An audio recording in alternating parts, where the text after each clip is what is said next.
Praise the Lord, friends. I hope you all fine. God bless you. And I welcome you all in today's Sabbath school study, that is of 4th of August. And the day is Monday, today's day, Sabbath school study. And the verses came from the Exodus chapter 13, verse 1 to 16. Here the question arises, the Israelite firstborns were spared by God's grace during the final plague. Why this perpetual command, and what should it mean to us today? So God merciful guarded the Israelite families who were under the blood, because by faith they had marked their door frames.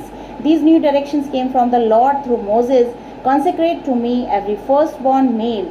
This legislation was valid for humans as well as for animals too. One principle behind this injunction is that everything belongs to Him, because He is our Creator and the owner of everything. The earth is the Lord's and everything in it, the world and all who live in it.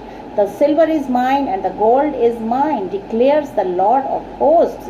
Haggai chapter 2 verse 8 says. So the Israelites' firstborn sons were the first fruits of the God's blessing which He had bestowed upon them. They were also a sign of their total consecration to Him and of their understanding that all they possessed came only from Him. Also we see the idea of redemption, of salvation here. The firstborn sons were spared death because they were covered by the blood. They were redeemed from death, as are all who are under the blood of the Jesus Christ. As Paul writes about Jesus, in whom we have redemption through His blood, the forgiveness of sin. Colossians chapter 1 and 14 verse says. Meanwhile, regulations were given about how this dedication should be offered, a celebration of their deliverance from Egyptian slavery.